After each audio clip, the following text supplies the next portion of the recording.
Nabambou, bonjour. Bonjour, papa. Vous êtes journaliste, vous vivez aux États-Unis et l'élection présidentielle qui vient de se dérouler dans ce pays laisse le monde, disons, dans une certaine circonspection. L'on n'a jamais assisté à pareille élection. Trump qui refuse toujours de reconnaître la victoire de Biden.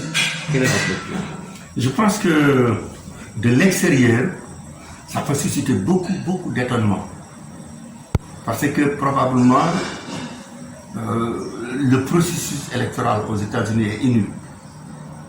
Au moment où on se parle, Biden n'est pas encore élu. D'accord. Biden ne sera officiellement élu que le 14 décembre, quand les délégués du collège électoral se réunissent. Donc pour les Américains, il n'y a pas vraiment le feu, si je peux exprimer cette expression, parce que ici, le président ne peut pas refuser. Il peut faire des recours, il peut faire tout ce qu'il veut. Ce qu'il est en train de faire. Ce qu'il est en train de faire. Et il sait pertinemment que les recours-là ne vont pas vraiment donner des résultats positifs pour lui. Et il le sait. Mais peut-être qu'on va y revenir, je vais vous expliquer pourquoi il continue à le faire. Malgré le fait qu'il a donné des ordres pour que la transition se prépare déjà entre ses équipes et les équipes de Biden. Oui.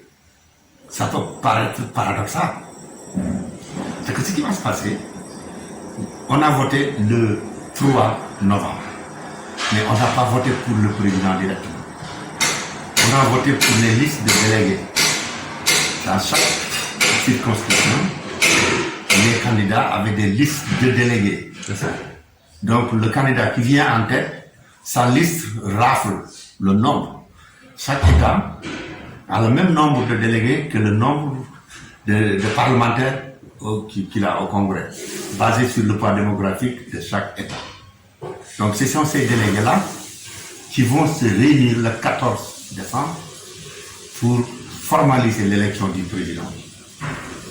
Donc, oui, les États sont en train de certifier le vote. Il y en a qui ne l'ont pas encore fait.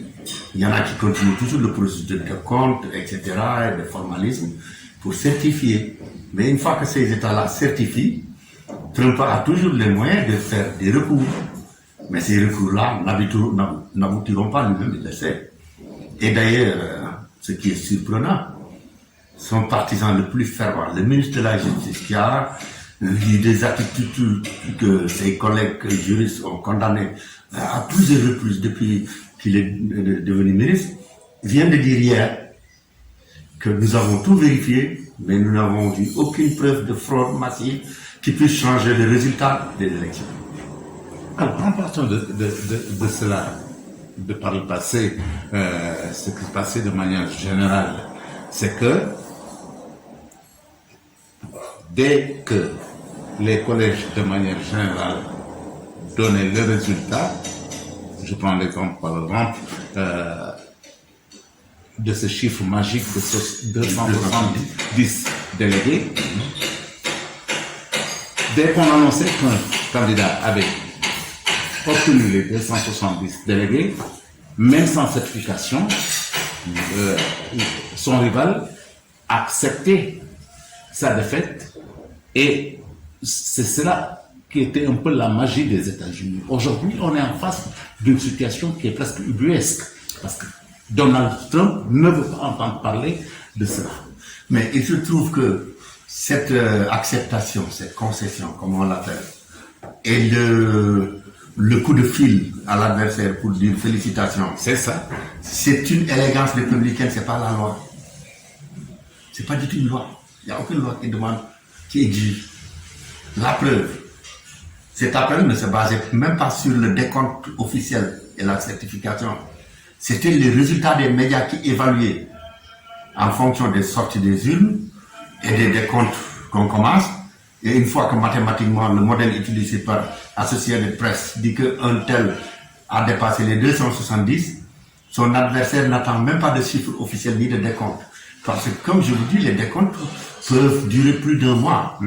Mais c'était les médias qui disaient que selon nos évaluations, sondage sorti des urnes, quand c'est très très près, on attend les décomptes. Et quand on a par exemple 70% des voix décomptées, on se dit un tel est en avance de 30 000 voix, et tout ce qui reste c'est moins de 20 000 voix, on peut dire qu'il a gagné. Parce que même si l'autre avait raflé tout le reste, ce qui n'arrive presque jamais. Donc les médias déterminent qu'un tel a gagné, tel candidat a été élu. Et l'autre l'appelle par élégance républicaine pour dire félicitations. Et le pays va au travail le lendemain.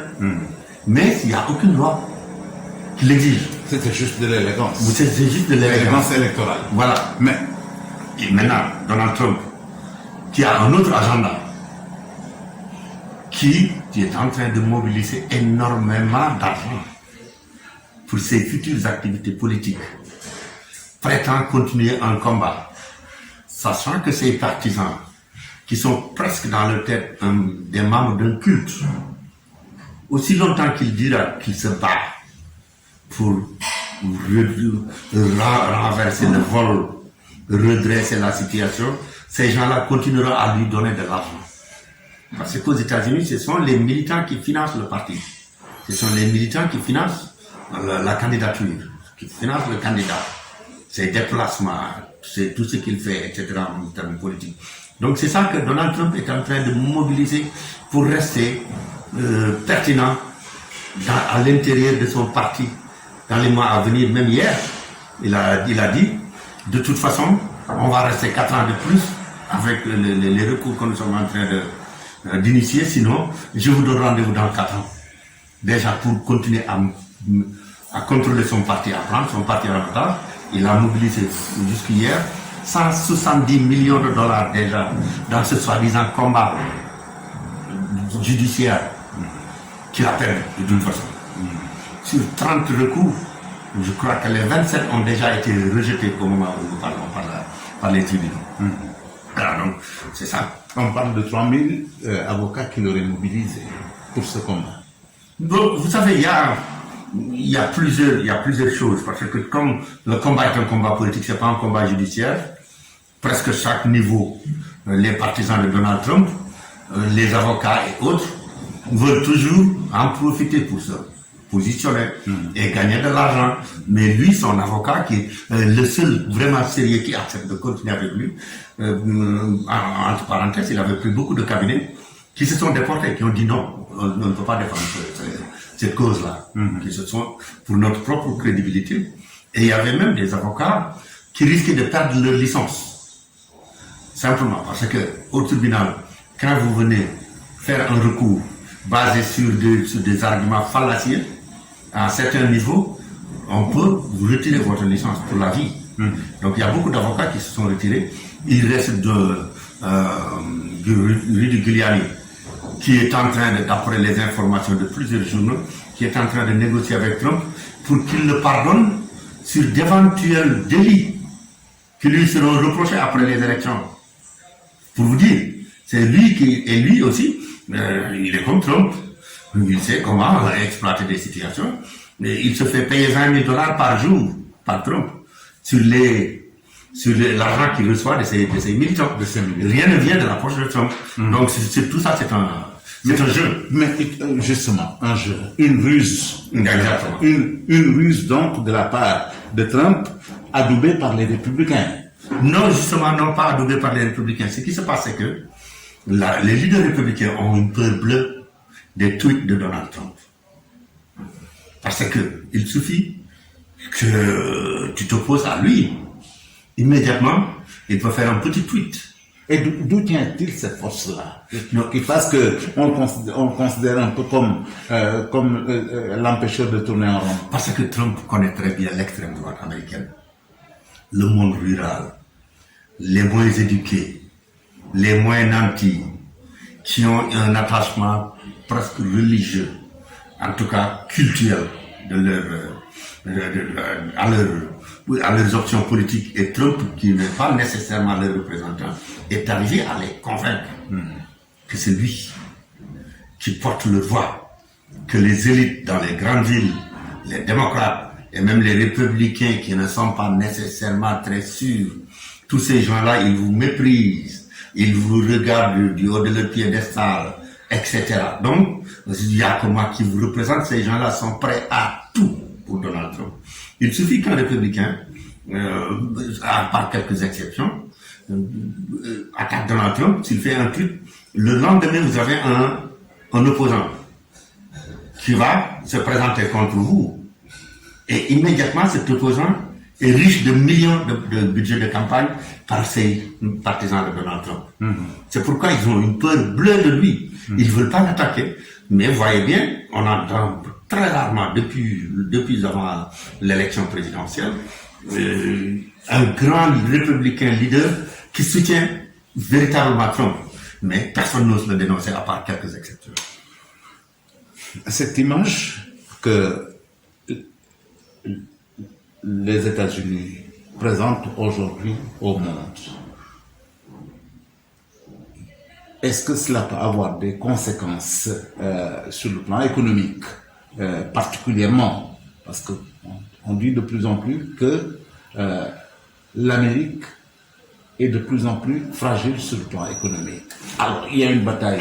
La Chine est en face, l'Union européenne d'une certaine manière.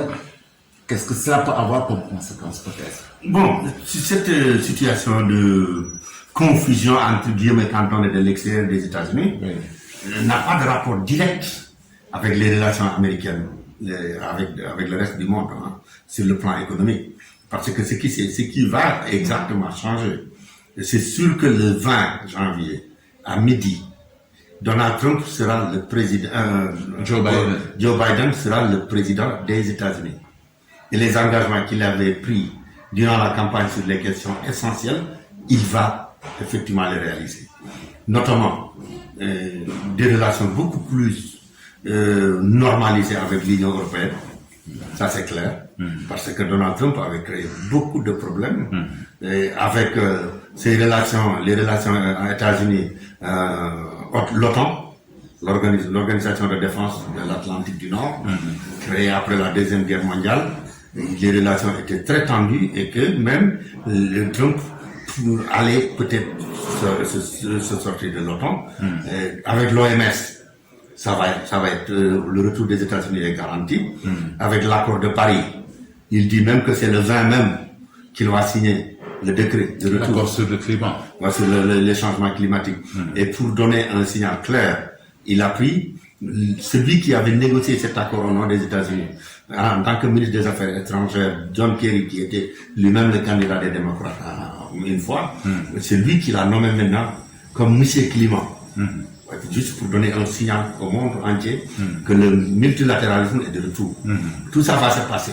Mais l'économie américaine, de manière structurelle, ne dépend pas du président, ne dépend pas des politiques du président. En réalité, l'économie américaine, c'est les multinationales, plus la banque centrale, plus la bourse. Donc les accords, les réactions du président et son comportement peuvent avoir des effets passagers, mais du point de vue structurel, l'économie n'a pas besoin de la Maison Blanche pour fonctionner. Alors, si demain Biden est élu, Trump n'a jamais mis les pieds en Afrique. C'est vrai que le passage de Obama permet aux Africains de tirer un certain nombre d'enseignements par rapport à la relation USA-Afrique. Que peut attendre l'Afrique de Joe Biden? Sur le plan symbolique, il y aura des changements, mais pas sur le plan structurel, je crois.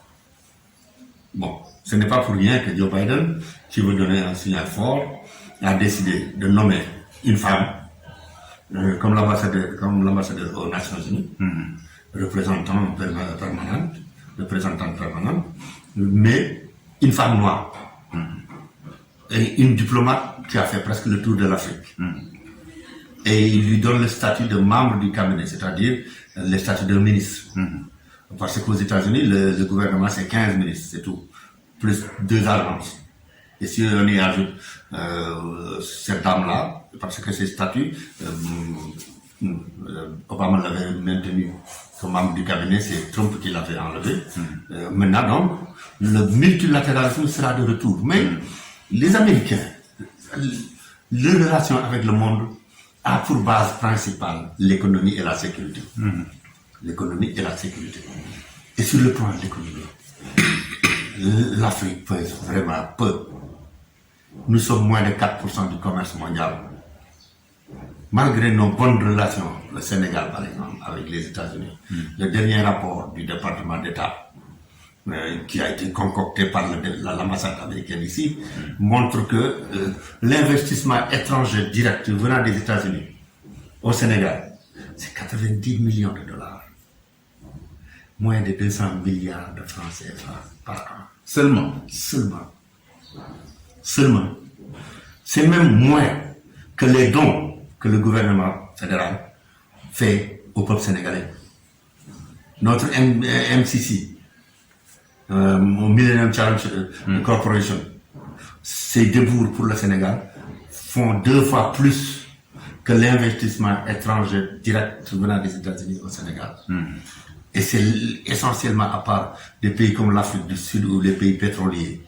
C'est exactement la même chose.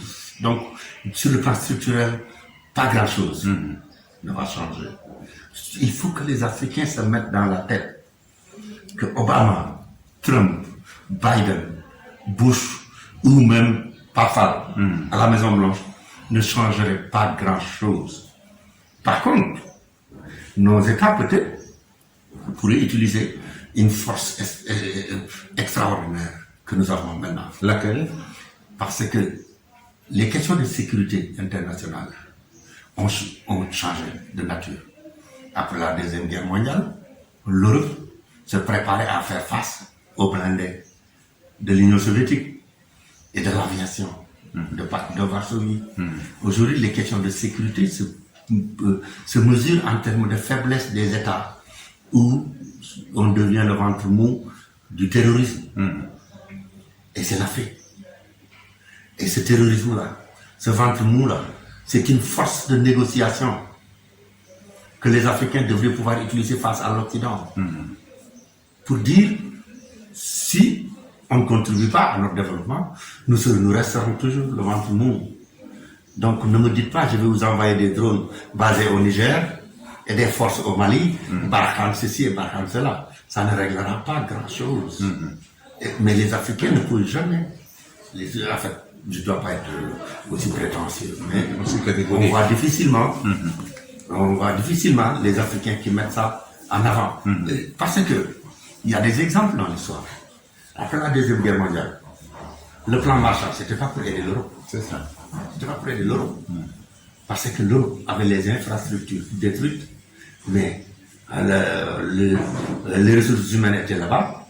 Les États-Unis qui n'étaient pas touchés à l'intérieur du pays, à part une seule attaque dans l'Hawaï, l'industrie américaine restait très robuste et qui avait besoin d'un marché. Donc, les États-Unis ont financé la normalisation du marché européen pour amarrer l'économie européenne à celle des États-Unis. La même chose, les Africains, je pense qu'on devrait accepter avec froideur que nos amis, comme nos adversaires, ne sont intéressés que par une seule chose, ce sont les richesses. C'est ça. Si on négocie sous ce rapport-là, et malheureusement, peut-être que c'est une question culturelle parfois, on pense qu'on ne se querelle pas avec son ami. Alors que quand on grandit, on se querelle avec nos frères, avec nos sœurs, on se bat dans la maison. Mais c'est vrai. Nos dirigeants peut-être pourraient dire, écoutez, l'Occident, la Chine, etc., voilà nos conditions. Ce n'est pas de venir dire comment pouvez-vous nous aider. C'est de dire non, voilà nos conditions. Ce qui signifie aujourd'hui que la CEDEAO peut avoir un rôle extrêmement important à jouer par rapport à nos relations futures avec les États-Unis. Absolument. Moi, je dis. Mais il faudrait d'abord que cette force soit véritablement quelque chose, disons, de formel. Et qu'on y croit, surtout. Parce que je suis sûr que le nombre de drones qui sont maintenant garés au Niger, 2 ou 3 drones paieraient presque le budget du Niger. Et pourquoi la CEDEAO ne dirait pas? Bon, nombre de militaires sur notre continent égale nombre de temps d'investissement direct. Sinon, la négociation ne pouvait pas passer. Ne pouvait pas passer. Même s'ils n'ont pas les moyens militaires de les empêcher de le faire. S'ils le font en violant les relations internationales, la Chine va le faire dans le Pacifique. Et c'est une menace pour la sécurité internationale. On dit non. Déploiement militaire égale déploiement économique et financier. Sinon, ça ne marche pas. Parce qu'ils seront là de toute façon. Comme disait mon doyen feu Tidjane Bedili, le Sénégal est un revolver braqué au cœur des États-Unis. Nous sommes les voisins immédiats de l'Amérique. Nous sommes frontaliers des États-Unis avec la mer. Et ce qui se passe dans l'océan Indien, avec des mers infestées de pirates, si cela se passe dans l'Atlantique et dans la Méditerranée, imaginez ce que cela coûterait en termes de marine marchande, pour ne serait-ce que pour assurer les marchandises qui doivent traverser des mers comme ça. Donc ce n'est pas une question de bonté, nous ne devons pas leur demander de venir nous aider, c'est de dire non, nos destins sont liés. Vous avez l'économie, mais nous avons la position géographique. Écoutez, on négocie. Voilà. Et dans cette dimension, est-ce que l'on peut considérer que